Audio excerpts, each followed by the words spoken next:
palavra de Deus muito séria e muito temente ao Senhor para pregar o que eu vou pregar hoje à noite. Então eu gostaria que você me emprestasse a sua mente, o seu coração e não desconcentrasse em momento nenhum. Mas antes eu gostaria de fazer uma pergunta para você. O que você quer que eu pregue? Aquilo que você deseja ouvir ou aquilo que precisamos ouvir? Nós precisamos ouvir. Então, ainda nesse mesmo espírito, eu gostaria que você abrisse comigo no Evangelho de Mateus, capítulo de número 10, verso de número 28. E pela última vez, quem for achando, eu gostaria que ficasse de pé em reverência à palavra do Senhor. Evangelho de Mateus, capítulo de número 10, verso de número 28.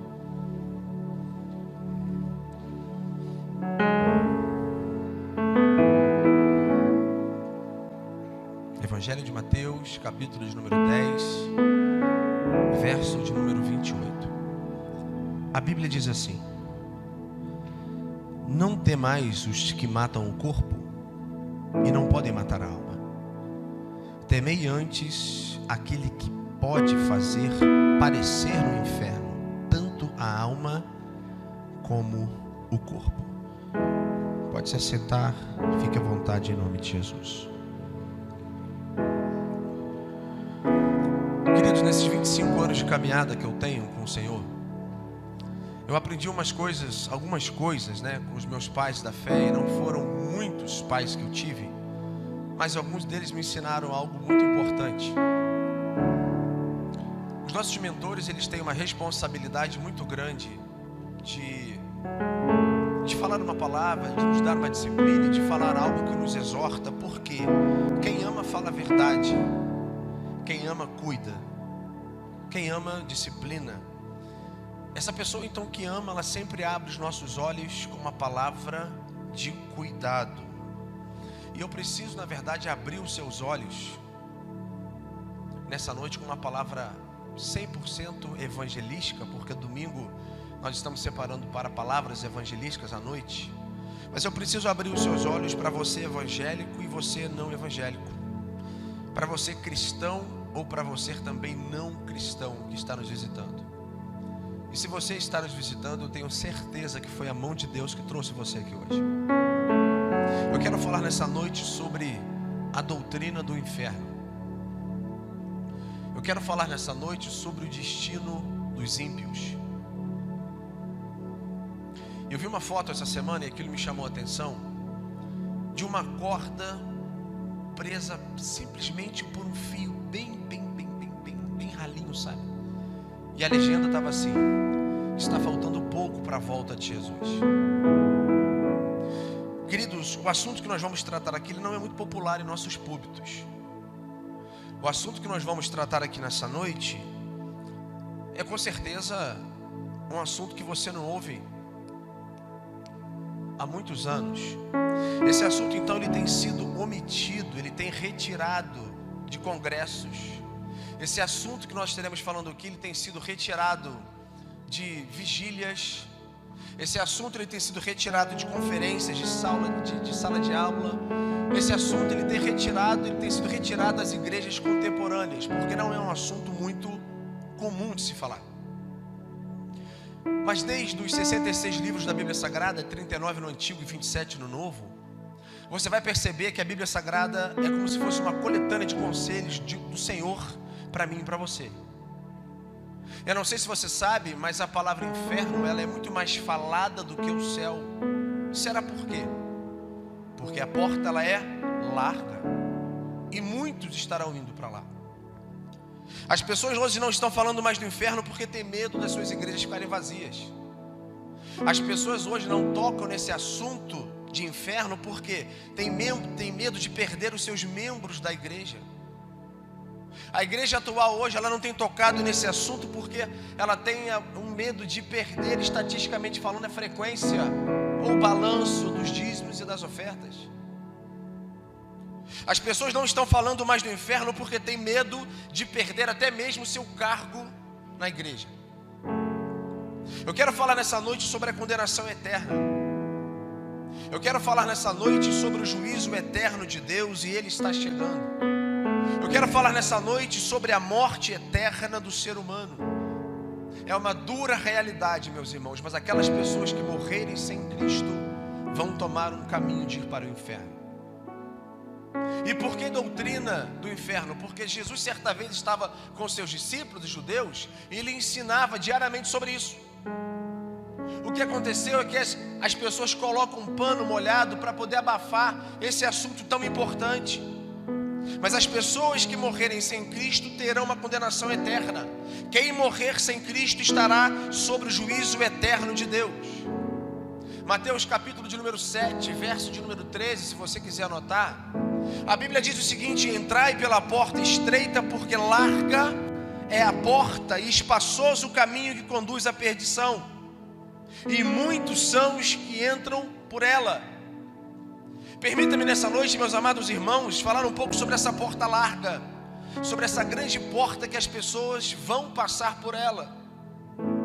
Essa porta então conduz à perdição.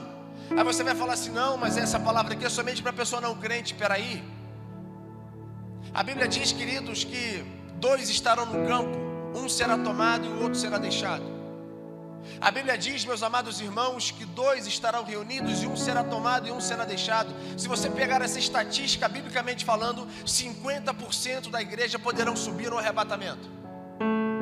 Então essa palavra aqui eu não posso pegar ela e jogar lá fora dizendo que era só para o ímpio, não, porque serve para mim e para você. Jesus estava ensinando para os discípulos também. A Bíblia diz que muitos entrarão por ela, e eu quero que você entenda nesse início de mensagem que existe 4 palavras bíblicas para entender o que é o inferno. A primeira palavra aqui, das 4, 3 são palavras gregas e uma hebraica. A primeira palavra que você possa entender sobre o inferno significa Sheol. A palavra Sheol ela é muito usada no Antigo Testamento. Por quê, pastor? Porque ela fala sobre sepultura, sobre mundo dos mortos, um lugar de sofrimento da alma, um lugar de suplício, mas também um lugar invisível. A segunda palavra para determinar o que seja o inferno significa Hades. Essa palavra Hades, então, ela significa um lugar de tormento, um lugar das regiões mais baixas, um mundo inferior, um lugar obscuro, um lugar de profundezas, ou seja, a residência do perverso. Hades é muito conhecido aqui na parábola do rico e Lázaro, e nós estaremos falando sobre essa parábola aqui. Lázaro morre e vai para o seio de Abraão, você conhece a história. O rico morre e vai para o Hades, ou seja, o mundo dos mortos, o mundo invisível, praticamente o inferno. E a terceira palavra para que você entenda sobre o inferno é Tártaro. Mencionada onde, pastor? O único livro que fala, 2 de Pedro capítulo 2, verso 4. Fala sobre o Tártaro. E Tártaro significa então um lugar designado para demônios. Existem demônios que estão presos exatamente nesse lugar e que serão soltos em cumprir do plano de Deus. Esse lugar então é chamado de Tártaro, onde estão aprisionados esses demônios. E a quarta e última palavra, que é uma palavra que nós vamos estudar nessa noite, significa Geena, ou significa Geena. A palavra Geena nesse contexto é uma palavra hebraica que significa então Vale de Rinom, ou Vale dos Filhos de Rinom. A ideia para esse vale aqui, nós já pregamos sobre isso aqui em uma das nossas portas de Jerusalém, em uma das nossas mensagens. Mas a ideia desse vale é que o fogo ele queima sem cessar. O fogo ele não para de queimar. E nós temos 2 significados para esse vale aqui. O mesmo nome, Vale de Rinom, mas o nome no Antigo Testamento, Vale de Rinom, e o nome Vale de Rinom também no Novo Testamento. No Antigo Testamento, então, era um vale onde muitos faziam sacrifícios pagãos. Eles queimavam crianças, eles queimavam bebês em favor de um deus Moloque. Nós falamos sobre isso. O deus Moloque, então, é uma grande estátua com uma boca tamanha aberta e o seu ventre também aberto. Ali colocava dentro, então, da barriga dessa estátua óleo ou azeite bem quente e jogavam as crianças lá de cima para fritar como bacon no ventre dessa estátua. E esse lugar chamado Vale de Rinom no Antigo Testamento foi conhecido por isso. Por quê? Segundo o livro de Reis, capítulo 21, versículo 6, diz então o seguinte: e queimou o seu próprio filho como holocausto e sacrifício às divindades que cultuava. Agora preste atenção. praticou adivinhações pelas nuvens, dedicou-se à feitiçaria e recorreu a médios e a todo aquele que dizia consultar espíritos. Assim fez o Senhor quanto Deus reprova, e por isso provocou a ira do Senhor. Ele está falando de um próprio rei Acais que queimou seus próprios filhos, aonde? No vale de Rinom, no Antigo Testamento, também citado por Jeremias como vale de matança. E olha que interessante aqui. E qual o significado então do mesmo vale? Viramos a chave no Novo Testamento. A princípio o nome era o mesmo, conforme eu falei, mas o vale de Rinom aqui, ele está hoje localizado ao sul da cidade. Ele veio se tornar o que? O lixeiro ou o lixão da cidade. E toda cidade necessita de um lixão. Nos tempos de Jesus, o povo usava então o vale de Rinom para jogar os seus lixos. E esse lixo então ele era inserido, ele era ali incinerado, ou seja, colocavam fogo. E era assim que as pessoas resolviam o problema das suas casas. Colocavam fogo, tirava todo o lixo, um lugar específico, e a Bíblia trata desse nome chamado então Vale de Rinom. O que era colocado então, pastor, nesse Vale de Rinom no Novo Testamento? Lixos em gerais, papéis, o lixo público, roupas velhas, carne podre de animais, carne de cadáveres humanos como perna, braço, orelha. Era tudo colocado ali para ser o quê? Queimado.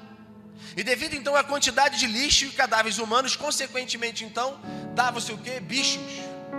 Davam-se vermes, e muitos vermes o quê? Misturado com lixo. Marcos capítulo de número 9, versículo 47, a Bíblia diz assim, e ela nos traz uma dimensão de inferno. A Bíblia diz então que o bicho não morre e o fogo nunca se apaga. Toda cidade necessita de ter um lixão. No meu caso, são as terças e quintas lá perto da minha casa. O lixeiro vem, passa, pega os lixos e leva para esse lugar. Porque é uma coisa que não presta para a gente. O lixo é aquilo que não presta. E chegando lá então, pela quantidade de lixo que tem, é colocado fogo. E esse fogo então vai pegando, vai queimando intensamente, 24 horas, falando porque os bichos não morrem. Se você chegar perto, você vê vermes entrando e saindo. Essa foi a visão do Vale de Rinom. Isaías capítulo 66, verso 24, diz assim: e sairão e verão os corpos mortos dos homens, veja bem esse texto, que prevacariam contra mim, porque o seu bicho nunca morrerá, nem o seu fogo se apagará, e serão um horror para toda a carne. O profeta Isaías está tendo uma visão de o que é o inferno. Jesus então certa vez estava conversando com os discípulos judeus e falou assim: vem cá, eu quero mostrar para vocês uma coisa. O que, Senhor? Vale de Rinom. Tudo bem, mas o que é o inferno? Surgiu uma pergunta: o que é o inferno? E Jesus olha para eles e fala assim: quer saber o que é o inferno? Vem cá comigo aqui. E Jesus então começa a caminhar com alguns judeus e alguns seus discípulos, e ele olha e fala assim: olha lá embaixo, o que vocês estão vendo? O Vale de Rinom. O que tem lá? Lixo. E o que está acontecendo? O fogo está pegando. Existem carnes em decomposição, e os judeus estavam olhando isso, é uma palavra de Jesus. A carne estava em decomposição, os bichos comendo, os vermes comendo, o fogo ardendo. Jesus está falando o seguinte: olha para o Vale de Rinom, porque aparentemente é a mesma coisa do que o inferno. E bem no final desse vale, hoje, cientificamente provado, e geograficamente, biblicamente falando, é provado, no final desse vale, existe um nome que se chama Recadidama. Sabe o que é isso? É o lugar provável onde Judas tirou sua própria vida. Onde? No Vale de Rinom. E quando nós andamos, caminhamos pela Bíblia, eu quero que você agora não se escandalize no que eu vou te dizer, mas eu preciso te falar algo. A nossa geração, ela está sendo responsável em encher o inferno. A nossa geração, ela é responsável por aquilo e por as almas que estão sendo enviadas para o inferno. Nós estamos vivendo piores dias da face da terra. Nós estamos vivendo, eu ainda falava isso pela manhã hoje, nós estamos vivendo anos-luz na frente de Sodoma e Gomorra. Aonde você vai, você vê pecados absurdos. Aonde você vai, você vê o comportamento do ser humano absurdo. E o que nós temos feito para poder diminuir essa estatística? Nós defendemos o que os dogmas da igreja pedem, nós defendemos o que a Assembleia de Deus pede, nós defendemos o que a Batista Central pede, nós defendemos o que a Presbiteriana pede, enfim, mas nós devemos defender aquilo que Cristo está pedindo, que é que? Falar do Senhor Jesus, para que essa estatística possa diminuir em nosso meio. Esse lugar então ele está sendo preenchido. Atos capítulo de número 11, versículo 26. Os discípulos foram reconhecidos como os cristãos pela primeira vez, irmãos. Mas eu quero que você entenda aqui que este nome não veio deles, não.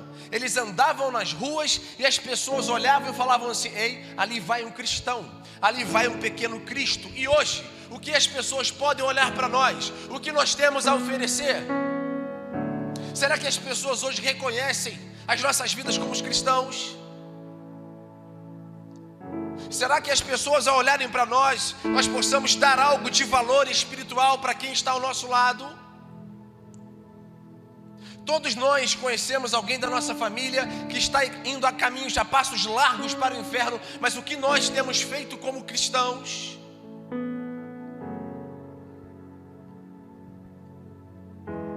Trazendo para a nossa realidade, para o nosso contexto, será que existe alguém dentre nós que está com vícios de pecado e não consegue largar? Será que existe alguém entre nós que não aceitou a Cristo como o Senhor e Salvador da sua vida? Será que existe alguém entre nós que aceitou a Cristo, mas não consegue nascer de novo em determinada área? Será que existem pessoas no nosso meio que se encontram desviado? Eu quero dizer volte o mais rápido. Volte o mais rápido para os caminhos do Senhor. Por quê? Se você não aceitou a Jesus, se você não nasceu de novo, se você é um simpatizante do Evangelho, há uma probabilidade muito grande de você reconhecer pessoalmente o Vale de Rinom. Há uma probabilidade muito grande, queridos irmãos, de nós conhecermos na sua totalidade o inferno de perto. Há uma probabilidade muito grande de ir para o inferno e nunca mais ter a oportunidade de voltar atrás. E eu preciso da sua atenção aqui neste momento. O que acontece com uma pessoa quando ela morre? O que acontece com um cristão quando ela morre imediatamente? O que acontece com uma pessoa que não tem a Cristo imediatamente? Para onde essa pessoa vai? Para onde vai o seu corpo? Para onde vai o seu espírito? Para onde vai a sua alma? Uma pessoa ímpia que não tem a Cristo, para onde é que ela vai? Eu vou te explicar uma coisa. Quando o cristão morre, o corpo em primeiro lugar ele vai para a sepultura. O fôlego ele volta para Deus como fôlego de vida, porque pertence a Deus independente de quem seja da crença. E a alma, pastor? A alma vai para o céu. A alma ela vai para o paraíso. A alma ela vai então para os seios de Abraão. Deixe-me abrir os seus olhos aqui. Por que o corpo vai para a terra? Porque Eclesiastes capítulo de número 3, verso 20 diz que você veio de lá e é de lá que você vai voltar. O espírito, o fôlego de vida, ele volta para Deus. E a alma, pastor, ela vai imediatamente para Deus, para estar com o Senhor. Me prove, eu vou te provar. Segundo o livro de Coríntios capítulo 5, verso de número 8, você pode anotar. O apóstolo Paulo orienta a igreja de Corinto o seguinte: ei, mas temos a confiança e desejamos antes deixar esse corpo para habitar com o Senhor. Essa palavra habitar significa imediatamente. Ou seja, quando você morrer em Cristo, automaticamente você fecha os olhos diante dos homens, mas abre os olhos diante de Deus. Quando você termina o propósito aqui na terra, a sua alma vai para o seio de Abraão. Filipenses capítulo de número 1, verso de número 23 diz assim: mas de ambos os lados estou em aperto, tendo desejo de partir e estar com Cristo, porque isto ainda é muito melhor. Paulo escreve à igreja dos Filipenses, ou à igreja de Filipe, dizendo o seguinte: ei, é muito bom você morrer dentro de um propósito e estar com Deus. Apocalipse capítulo 6, versos de número 9 e 11, a Bíblia diz assim, o quinto selo, vi debaixo do altar as almas dos que foram mortos por amor da palavra de Deus e por amor do testemunho que deram. Preste bem atenção agora. E clamaram com grande voz, dizendo: até quando o verdadeiro e santo dominador não julgas e vingas o nosso sangue dos que habitam sobre a terra? Qual é a realidade desse texto pelo qual João está observando? As almas dos que foram mortas por amor da palavra de Deus, ou seja, os mártires, implorando agora, conversando. Mas como assim? Conversando. O corpo já estava acabado, o fôlego voltou para Deus, mas a alma estava conversando de uma forma normal, questionando a Deus, por que então que Deus não vinha com juízo sobre aqueles que maltrataram eles na terra? Nós não cremos na doutrina do sono. Morreu, dormiu, fica dormindo. Existem muitas religiões que acreditam na doutrina do sono e nós não. Muitos cristãos carismáticos acreditam que quando os crentes morrem, ficam dormindo. Nós não acreditamos então nessa doutrina. Lucas capítulo 23, verso 42 e 43 diz assim: e disse a Jesus: Senhor, lembra-te de mim quando entrares no teu reino. E disse-lhe Jesus: em verdade te digo que hoje estarás comigo no paraíso. Este texto então, meus amados irmãos, quebra toda pessoa ignorante, sem conhecimento, para alegar sobre a doutrina do sono. Hoje, habitar com o Senhor no momento que falece. Uma pergunta: quando Jesus morreu, ele foi para onde? As pessoas se levantam e falam assim: pastor, foi no inferno. Jesus foi lá e tomou a chave das mãos do diabo. Até hoje eu não consegui achar isso. Você vai ver que Apocalipse capítulo de número 1, verso 17, 18 e 19, as chaves do inferno sempre tiveram nas mãos de Jesus. Mas como assim então, pastor? Ele não foi no inferno? Não, Jesus nunca foi no inferno. Jesus, ele é autor do inferno. Jesus é o dono do inferno. Ele possui as chaves do inferno. Ele é o Senhor do inferno, mas ele nunca pisou lá ainda. E as pessoas estão pregando isso de uma forma muito pesada, para botar medo na congregação. Agora nós vamos entender então alguns princípios teológicos para dar base naquilo que eu estou te falando. Essa ideia de que Jesus desceu até o inferno, ou seja, até o Hades, e pregou até os mortos, é uma ideia do credo apostólico, nascido aonde? No 2º século, lá atrás. E aí então ela diz o seguinte: creio em Deus Pai Todo-Poderoso. Vocês estão sabendo mesmo, hein? Criador dos céus e da terra, que em Jesus Cristo, seu único Filho, nosso Senhor, foi crucificado, morto, sepultado, desceu à mansão dos mortos. Essa palavra aqui significa mundo dos mortos, significa Hades, sepultura. E as pessoas confundem e pensam então que ele foi até o inferno. O original desse texto significa Hades, ou seja, mundo dos mortos. Para onde vai o nosso corpo? Sepultura, tumba. Eu e você, tumba. E Jesus, quando morre então, ele vai para onde? As pessoas não sabem, ele vai para a tumba, gente. Ele foi para o sepulcro e lá ficou 3 dias e 3 noites, pelo qual você conhece a história. João capítulo de número 20, verso 16, 17 diz assim: disse-lhe Jesus: Maria. E ela voltando-se lhe disse-lhe: Rabone, que quer dizer mestre. Disse-lhe Jesus: não me detenhas, porque eu ainda não subi para o meu Pai.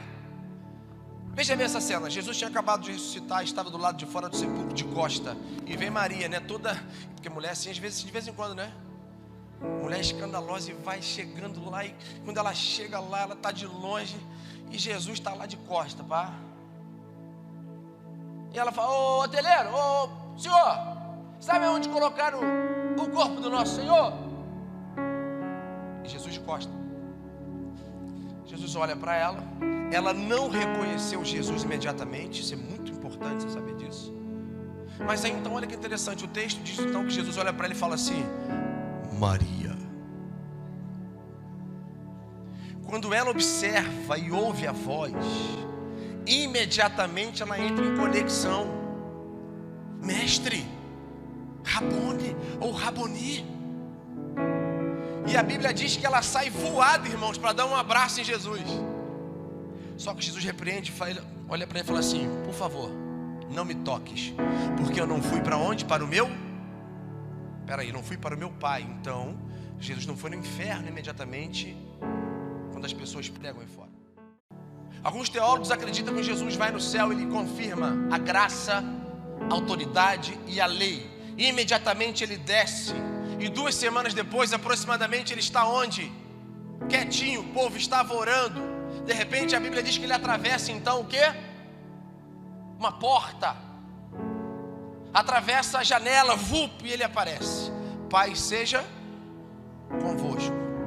Imediatamente, quem se levanta para tocar nas mãos dele? Qual é o nome dele? Chamado Tomé. Agora a pergunta é: por que dias atrás Jesus recusou a adoração de Maria Madalena e deixou então Tomé tocar na mão dele? Existe uma diferença de um corpo ressuscitado para um corpo glorificado. Nesse episódio de Maria, Jesus estava num corpo ressuscitado. Quando Jesus então reúne com seus discípulos, aproximadamente 500 irmãos, de acordo com 1 Coríntios capítulo 15, ele começa a subir, imediatamente aparecem uns anjos dizendo: ei, da mesma forma que ele subiu, ele vai descer. Quando Jesus então, ele sobe, aí sim o seu corpo ele é glorificado.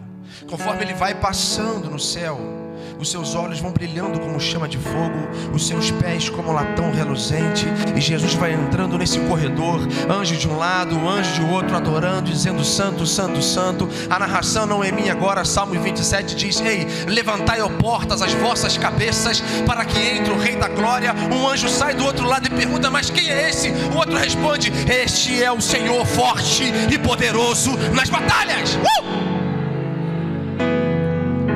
Então ele não vai no inferno. Agora eu quero que você entenda, porque essa presença magnífica do Senhor um dia ela vai se acabar. As pessoas vão querer buscar e não vão encontrar. Isaías capítulo 55, verso 6 diz assim: buscai ao Senhor enquanto se pode achar. Por que enquanto se pode? Porque haverá um dia que não vai mais aparecer. E as pessoas hoje negam o Espírito Santo. As pessoas hoje viram as costas para a Trindade, Pai, Filho e Espírito Santo. Eu poderia pregar sobre tudo nessa noite, mas quando eu olho para esse texto aqui, eu posso identificar que Jesus ele não poderia pregar por uma pessoa morta a princípio, visto que tinha poder e quebrar o princípio divino. Porque quando a pessoa morre hoje, a porta da salvação se fecha para ela. Acabou. Essa é a nossa preocupação como pastores, como líderes, de quê? De pregar o Evangelho, de anunciar o Evangelho. Romanos capítulo 10, verso 9 diz assim: a saber, se com a tua boca confessares ao Senhor Jesus, e em teu coração creres que Deus o ressuscitou dentre os mortos, será salvo, ou será salva. Como que uma pessoa morta pode confessar? Impossível. Esse texto aqui ele é muito direto. Agora preste atenção: o ímpio, ou seja, a pessoa que não tem a Cristo, quando morre, o corpo vai para o sepulcro. O fôlego de vida, o espírito, o ruach que foi colocado em Adão, nela, volta também para Deus. Agora e a alma? A alma da pessoa que não tem a Cristo, ela vai para o Hades. Ela vai para o Hades. Ela vai para o mesmo lugar que a parábola do rico foi. Quem morrer agora sem Cristo, tudo pode acontecer na nossa vida. Nós não sabemos o plano de Deus para as nossas vidas até então, quando nós devemos viver, morrer. O autor da vida sabe quando ele vai dar um blackout na minha e na sua vida. Mas uma pessoa que morrer agora sem Cristo, o seu corpo vai para o cemitério, o seu espírito, o fôlego de vida, ele volta para Deus, e a sua alma vai para o Hades. O que vai acontecer? Um lugar de sofrimento, um lugar de suplício, um lugar de tormento. Ou seja, quem morre com Jesus, o corpo vai para a sepultura, em seguida a alma vai para o seio de Abraão, vai desfrutar então daquilo que o Senhor tem planejado, e um dia estaremos todos nós juntos. Porém, A pessoa que morrer sem Cristo, o corpo vai para a sepultura. E em seguida, então, a sua alma vai para onde? Para o Hades, um lugar de sofrimento e tormento. Agora é o seguinte, e o Guiena? Isso aqui que me balança, pastor Gilmar. E o Guiena? Para que funciona então o Guiena? Mateus capítulo 10, versículo 28, foi o texto que nós lemos. A Bíblia diz então que não temais os que matam o corpo e não podem matar a alma. Também antes daquele que pode trazer parecer no inferno a alma e o corpo. O Guiena irá acontecer aonde, pastor? Depois da ressurreição. A pessoa quando morre hoje, antes da ressurreição em sua totalidade, ela vai para o Hades, e o lugar de tormento. Só que essa pessoa sem Cristo, quando depois da ressurreição, a alma dela sai do Hades e vai entrar então no Guiena, porque no Guiena ela vai ganhar um corpo e vai se conectar com a sua alma.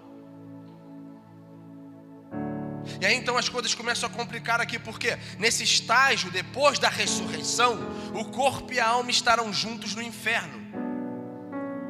Esse Guiena, a palavra usada aqui é para lago de fogo. O lago de fogo não foi inaugurado ainda não, está com fita. Ele vai ser inaugurado ainda. Porque as pessoas associam, né? Inferno, fogo, Hades, mas eu quero te explicar isso aqui nessa noite, porque você entenda isso. Tem um tutu de feijão para você, então preste atenção aqui. A palavra inferno aqui para a parábola do rico de Lázaro, olha que interessante, significa Hades, ou seja, a pessoa morre, o corpo vai para a sepultura, fôlego volta para Deus e a alma vai para o Hades. Agora a palavra inferno para esse texto aqui que nós acabamos de ler, Mateus capítulo 10, verso 28, é Guiena, ou seja, o corpo agora, porque a alma e o corpo vão tomar forma. O Hades então só entra a alma antes da ressurreição. O Guiena então entra corpo e a alma depois da ressurreição. Ok, igreja? Amém, gente? Agora preste bem atenção aqui. Quando Jesus voltar e ressuscitar os mortos, o corpo dos condenados, ou seja, dos ímpios, se ajuntarão com as suas almas. A alma que estava no Hades, ela vai receber um corpo agora e vai priorizar o Guiena. Para o crente justo, o corpo e a alma vão se unir ao corpo glorificado. Por que eu estou trazendo isso para você? Esse pano teológico, para você entender. Porque lá na frente, ele pode me cobrar por não ter pregado isso para você. E se você está entre nós, usando a palavra de Charles Spurgeon, se você está entre nós, e se você não quiser aceitar ou simpatizar da fé, ou ser um simpatizante da fé, o Senhor vai te lembrar dessa mensagem que eu estou pregando lá na frente. E para o ímpio e fiel, então, a alma vai sair do Hades e vai se juntar com o corpo, aonde ele estiver. E agora então serão lançados no Guiena, no lago de fogo. Existe um texto que mexe comigo, Daniel capítulo 12, verso 2, anote. Ele diz o seguinte: e muitos dos que dormem no pó, olha esse texto, muitos dos que dormem no pó da terra ressuscitarão, uns para a vida eterna e outros para a vergonha e o desprezo eterno. A pergunta é: em qual corpo nós vamos estar e para qual destino nós vamos estar com a nossa vida operante? Ou vamos ressuscitar para a vida eterna, ou vamos ressuscitar para a vergonha eterna? Daniel é bem claro quando escreve isso, ou seja, o corpo e a alma do cristão vão se juntar para ter um corpo glorificado e eterno. Ou o corpo e a alma do ímpio vão se juntar para passar o desprezo eterno no Guiena, no lago de fogo. A pergunta é: que tipo de corpo nós queremos ter? Que tipo de pensamento em relação a essa noite nós vamos decidir? Um corpo glorificado, sem limitações físicas? Um corpo abençoado, o corpo que Jesus teve, nós vamos ter? Ou um corpo voltado para o lado da carne? Um corpo que você vai utilizar o tempo inteiro para adorar a Deus? Ou um corpo que você vai utilizar o tempo todo para ser queimado e cortado e visitado por demônios 24 horas, bichos e vermes saindo de dentro de você? Um corpo ressuscitado, glorificado e transformado é um alvo de Deus para mim e para você. Ou você quer ter um corpo que está totalmente em tormento, lacerado? Hoje é uma noite de escolhas. Você que decide nessa noite. Ou você vai para o céu, baseado naquilo que eu estou pregando para você, ou você vai para o inferno, não tem outra expectativa. Agora eu quero que você abra no livro de Apocalipse, comigo, capítulo de número 20, verso 10. Apocalipse, capítulo de número 20, verso de número 10, diz assim: E o diabo que os enganava foi lançado no lago de fogo e enxofre. Opa, ele está falando de Guiena, onde estão a besta e o falso profeta, e de dia e de noite serão atormentados para todo o sempre. Essa palavra atormentado, ela está no plural, gente, porque serão níveis de tormento diferentes. Jesus está se referindo ao Guiena, o lago de fogo e enxofre. Dia e noite serão atormentados 24 horas. Essa palavra atormentado aqui significa se cortar com pedras. As pessoas vão tentar se matar e não vão conseguir. Vai ser uma loucura isso aqui para quem estiver lá. As pessoas vão olhar uma nas outras, vão ter vermes entrando pelo nariz e saindo pelo ouvido. E a gente prega hoje, você é taxado como esquizofrênico. Você prega isso hoje nas igrejas, as pessoas têm retirado isso das mensagens, porque acham que é uma mensagem que não vai surgir efeito, mas haverá um dia que isso vai acontecer. E eu estou para te dizer, esse dia está próximo.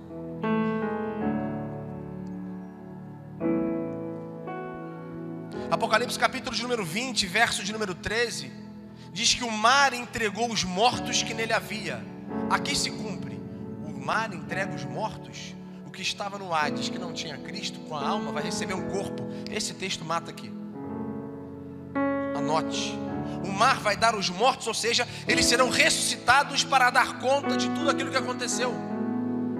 Homens sanguinários, cruéis, depravados, ateus, homens perdidos, desviados, nesse dia serão ressuscitados, vão ganhar um corpo, vai se conectar com a sua alma e não haverá mais jeito para passar a condenação eterna longe de Deus. Lucas capítulo de número 16, eu quero falar sobre as características bem rápida para a gente encerrar. Lucas capítulo de número 16, verso 19 a 31, conta a história do rico e Lázaro. Pastor, o que é uma parábola? As pessoas nem pregam parábola hoje porque pensam que é história de carochinha, gente. A parábola significa uma ideia ou uma história contada por Jesus para explicar uma verdade complexa. Qual o objetivo da parábola? Ter um ensinamento passado, um ensinamento presente e um ensinamento futurístico.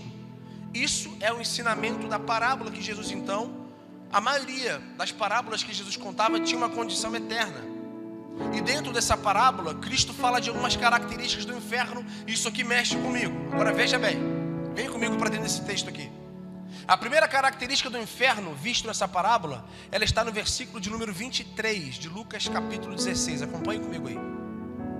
E diz assim: no inferno ergueu os olhos, estando em tormento, novamente no plural, e viu ao longe a Abraão e a Lázaro no seu seio.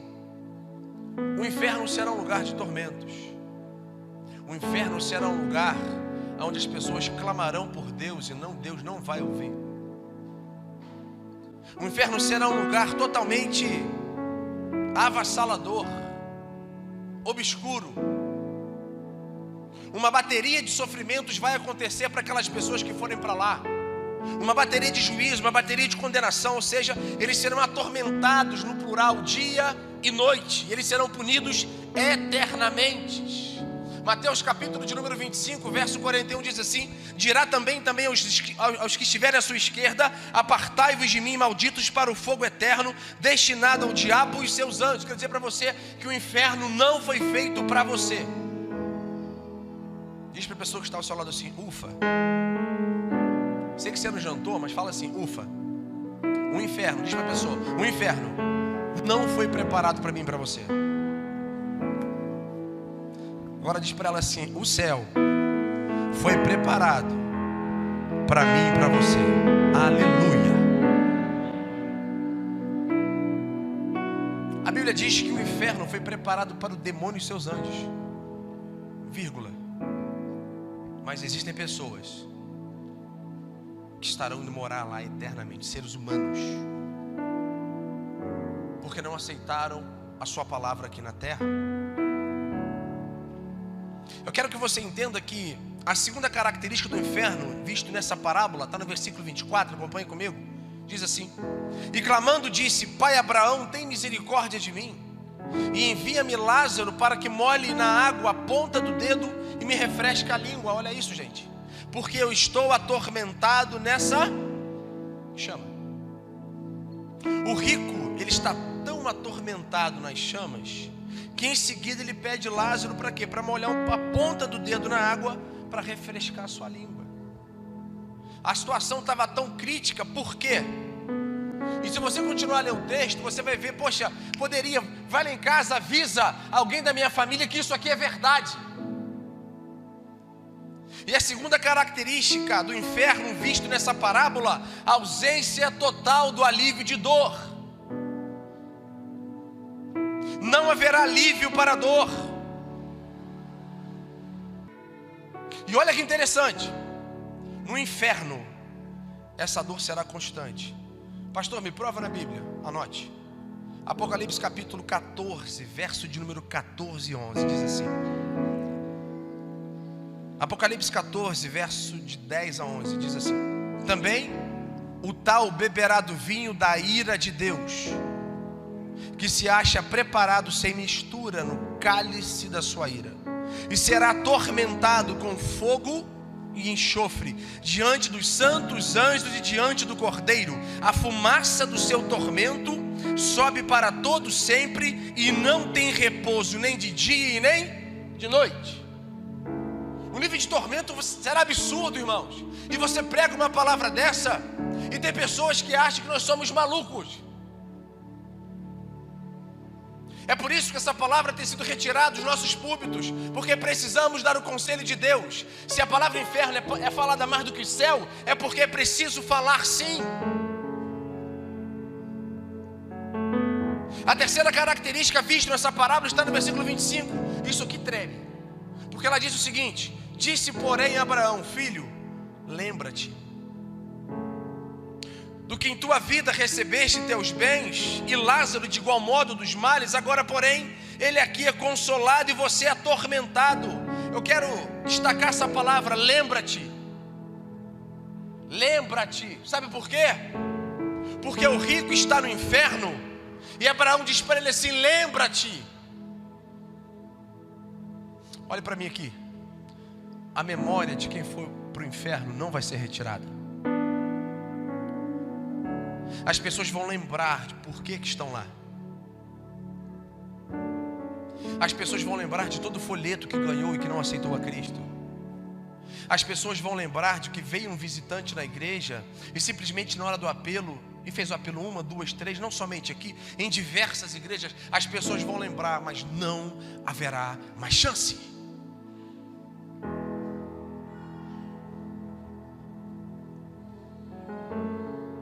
Se alguma pessoa estiver em nosso meio e estiver mais para lá do que para cá, hoje é dia de salvação e de recuperar o evangelho na sua vida o mais rápido possível, porque nós não sabemos aquilo que vai acontecer amanhã conosco. Por quê, pastor? Porque se você for para o inferno, você vai lembrar dessa mensagem que eu estou pregando nessa noite, e não haverá mais chance de você retornar. Vai se lembrar desse culto, a memória não vai ser retirada. Vai se lembrar dos seus pais, dos seus familiares, dos seus tios falando de Jesus para você. Você vai se lembrar dos cultos que você fechou a porta do seu coração. Você vai lembrar que você fechou a porta para a cruz do Calvário. Você vai se lembrar do sacrifício, mas não vai poder fazer mais absolutamente nada. Você vai se lembrar dos seus pecados, das oportunidades que você rejeitou, o chamado que você não ouviu. E a quarta característica do inferno, para a gente encerrar, visto nessa parábola, está no versículo de número 26. E além disso, entre nós e vós está posto um grande abismo, de sorte que os que quisessem passar daqui para vós não poderiam, nem os de lá passar para nós. Sabe o que eu aprendo aqui? Que quem está no inferno não terá outra oportunidade de ir para o céu.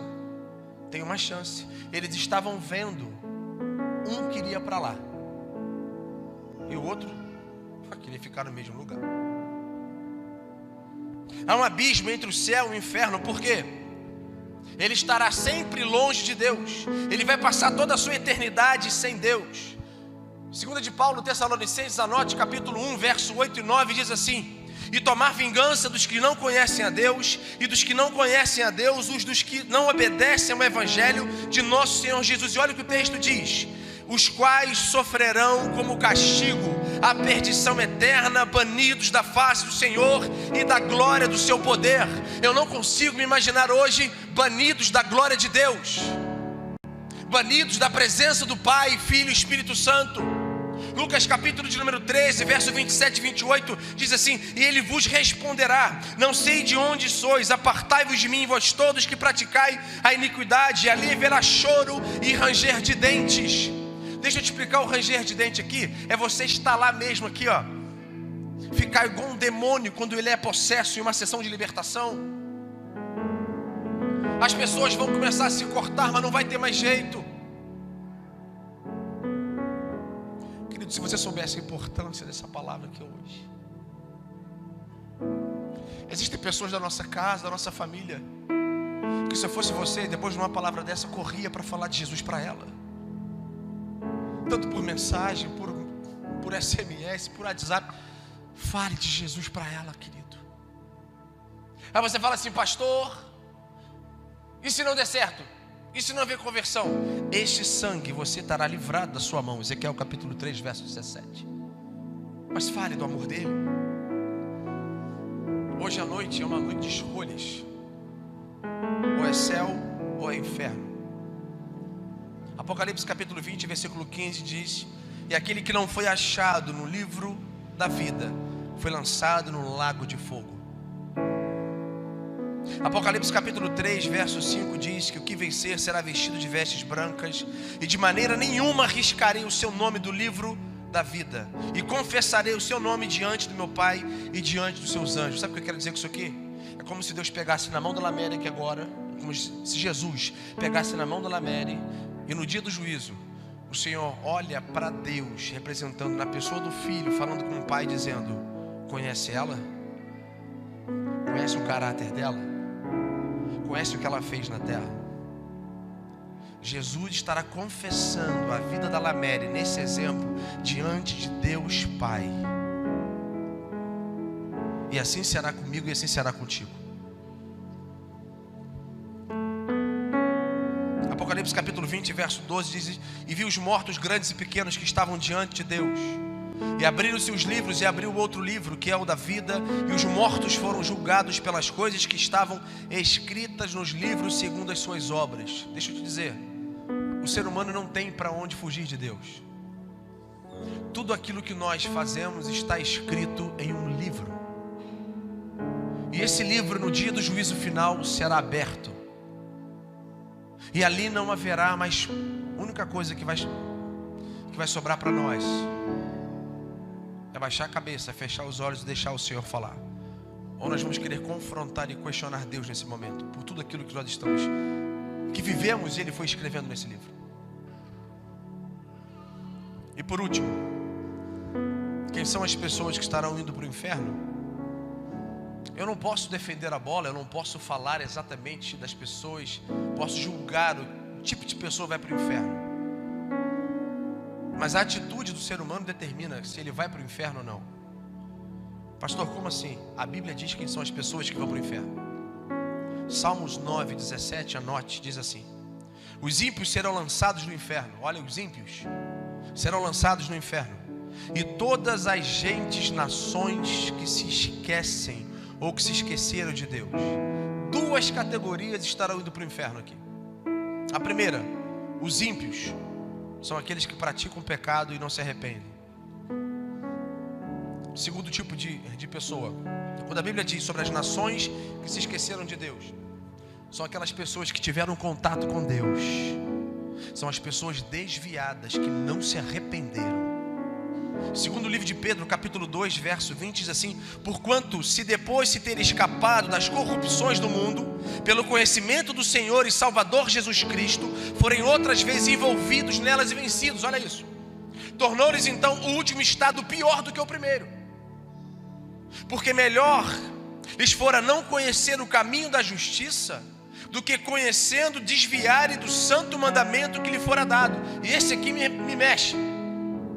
Desse modo sobreveio então, que por um verdadeiro provérbio que se diz, olha isso, a Bíblia diz isso: o cão voltou ao seu próprio vômito, e a porca lavada ao espajadouro da alma.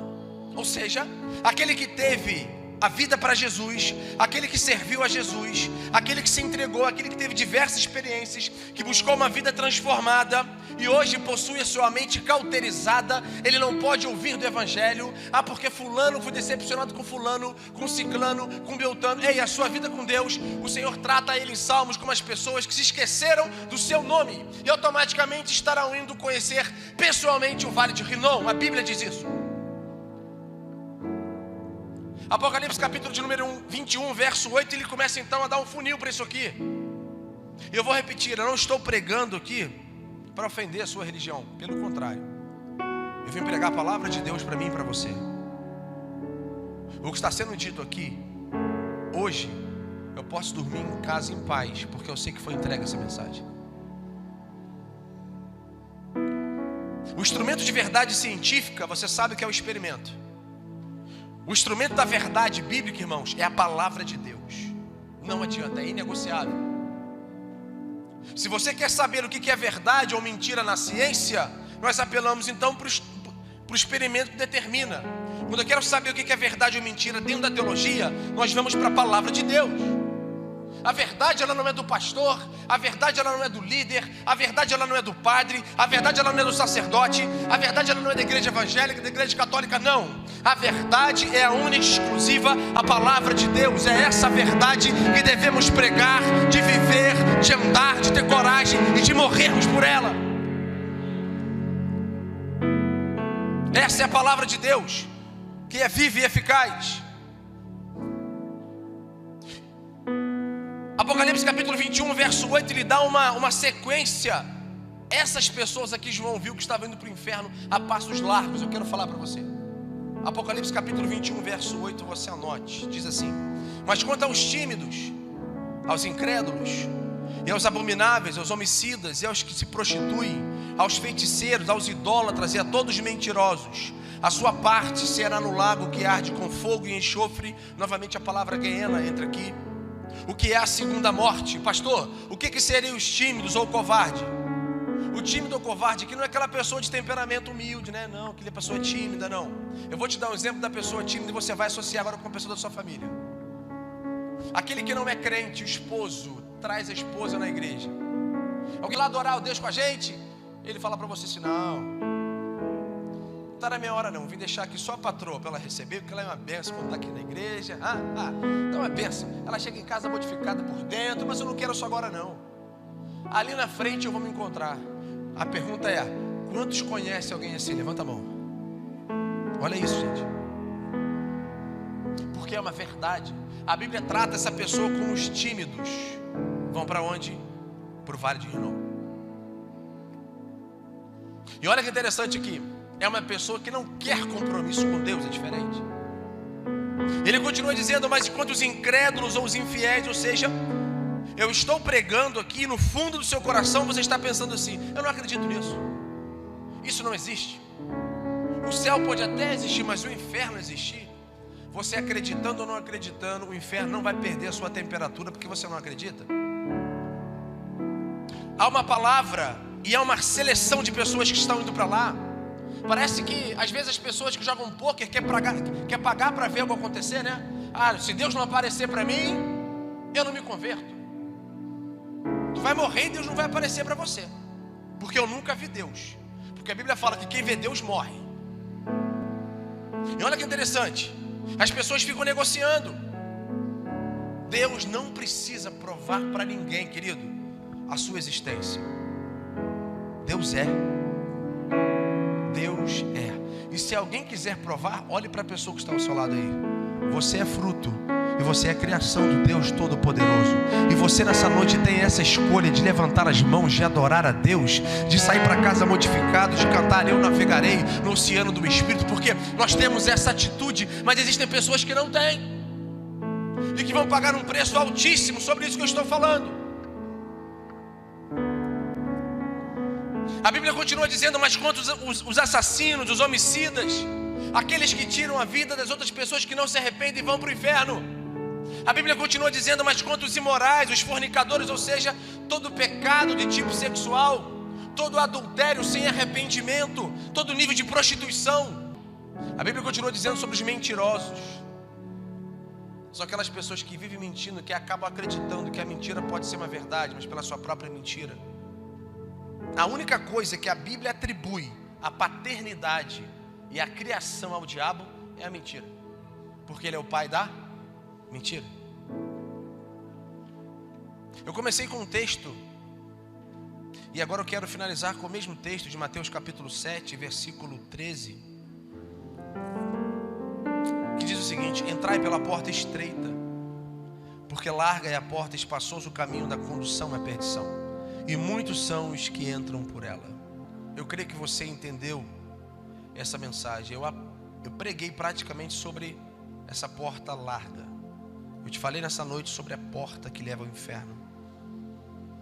Querida igreja, noiva do Cordeiro, amigos e simpatizantes da nossa fé cristã, o inferno, ele não é para você. O inferno, ele é para os demônios e seus anjos. O céu foi feito para mim, e o céu foi feito para você. Pastor, o que eu faço então? Existe a porta estreita, porque o próprio nome diz, porque a porta é estreita mesmo, não dá para você entrar com 5, 6 cabeças ao mesmo tempo, é individual, porque requer sacrifício, requer na verdade compromisso, caráter. As nossas práticas e condutas, elas determinam quem nós somos. Fique de pé em nome de Jesus. Eu quero ter 2 momentos de oração nessa noite. O meu primeiro momento, ele é bem claro. Eu gostaria que você continuasse a prestar atenção e olhar para mim aqui, por favor. A minha oração, ela é bem direta. A minha oração e meu convite para você, ele é bem reto. Eu quero orar com pessoas que não querem ir para o inferno. Pastor, eu estou vivendo dias assim difíceis. Eu estou vivendo coisas na minha praticidade de vida que parece que eu vou para lá.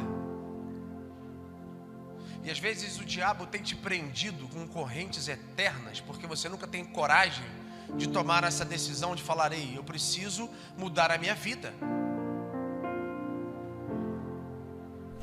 Eu não sei se você entendeu a palavra e a dimensão que é a responsabilidade de um pregador falar sobre isso aqui. Mas o inferno não foi feito para você. Eu quero convidar a você que entendeu e que raciocinou que o inferno não é para você, falando assim: pastor, eu preciso passar por essa porta estreita mesmo. Você pode ser desviado, você pode estar longe dos caminhos do Senhor. Eu quero falar para você que hoje é dia de você retornar ao Evangelho. Hoje é dia de você se inclinar perante o Senhor e chorar mesmo. Hoje é dia de você se inclinar perante a face de Deus e falar: Senhor, se eu não ouvisse uma mensagem dessa, eu poderia fazer besteira, mas eu estou aqui e eu quero passar por essa porta estreita. Eu quero ir para o céu, eu não quero ir para o inferno. Se você veio aqui essa noite e debaixo dessa palavra você decidiu ir morar no céu, falou: pastor, eu quero ir morar no céu, você vai sair do seu lugar e vai vir aqui à frente, em nome de Jesus que está acima de todo nome. Pastor, eu não quero ir para o inferno, eu quero morar no céu, eu quero ter a minha vida transformada, eu quero ter a minha vida renovada. Se você está pensando desse jeito, falou: pastor, eu preciso e quero ir morar no céu, você vai sair do seu lugar e não tenha vergonha, porque o que você vai fazer aqui hoje é algo que vai ficar marcado para o resto da sua vida. E no dia do juízo você passará para o outro lado da porta. Você estará entrando pela Jerusalém celestial. Enquanto nós estivermos adorando, você tem liberdade de vir e de adorar. E um segundo momento que eu quero orar com você nessa noite. Se você na verdade entendeu essa mensagem, você é cristão, você na verdade de muitos anos de Bíblia, você de muitos anos de cristianismo, filho de Deus, crente, que precisa renovar a sua aliança em passar por a porta estreita. Essa oração também é para mim e para você. A porta estreita é a porta da salvação, irmãos.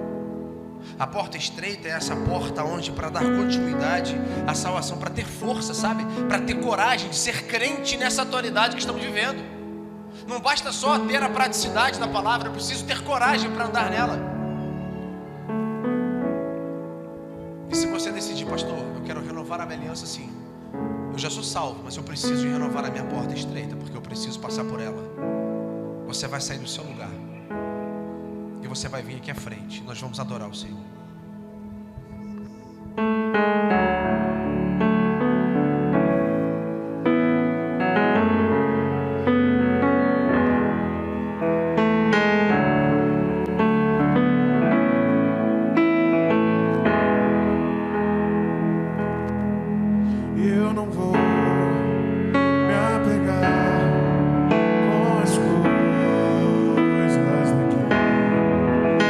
Pois eu sei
Adore Ele, querido, nesta noite. A presença do Pai está aqui. Está soando o meu nome a chamar.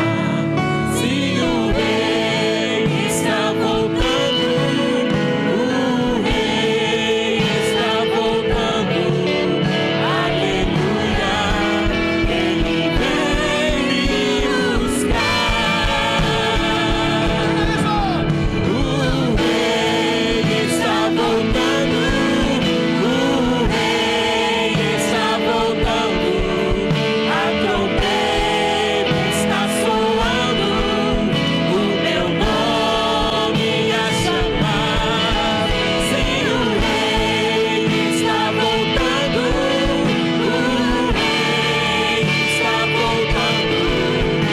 Aleluia. Ele vem me buscar. Aleluia. Ele vem me buscar. Aleluia. Ele vem me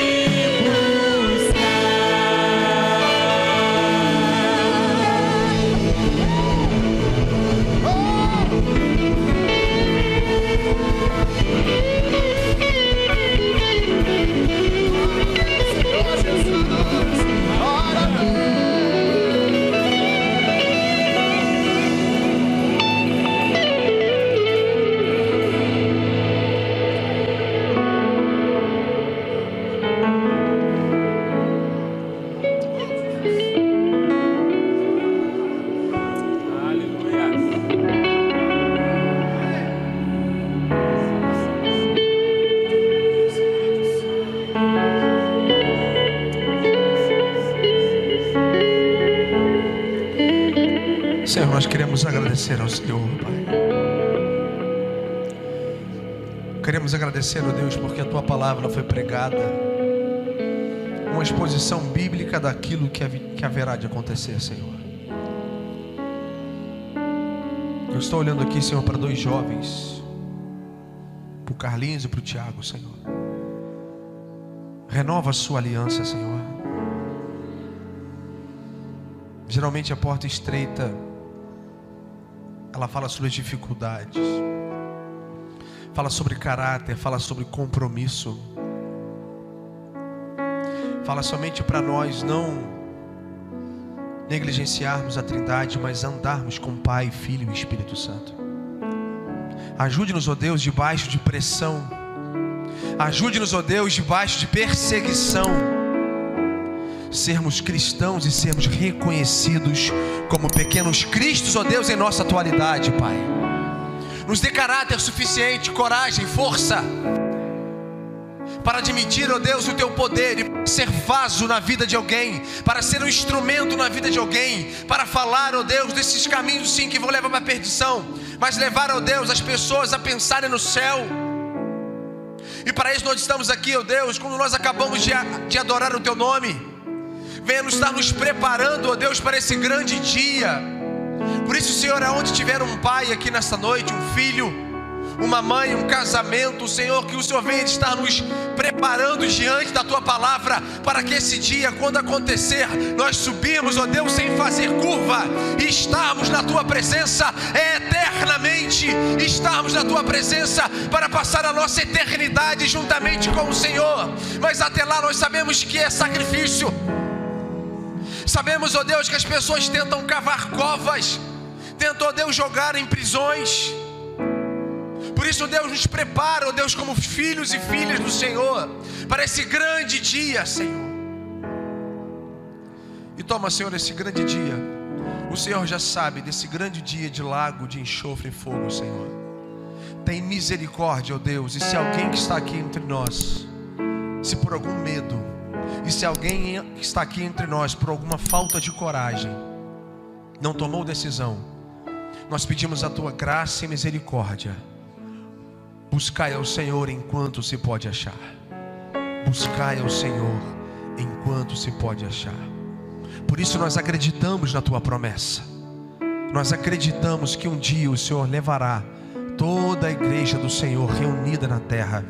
nós seremos arrebatados com o Senhor, e juntamente nas nuvens seremos lançados ali, ó Deus, para a nossa, e juntamente contigo para toda a eternidade, Senhor. E agora que o amor de Deus nosso Pai, que a graça salvadora de Jesus Cristo, Filho, que as doces e eternas consolações por parte do Espírito Santo, nosso grande amigo, seja com todos hoje e para com todo o povo de Deus espalhados, não somente aqui, mas espalhados na face da terra, em nome de Jesus, amém e amém. Tenha uma semana abençoada na presença de Deus. Deus possa estar te abençoando, em nome de Jesus.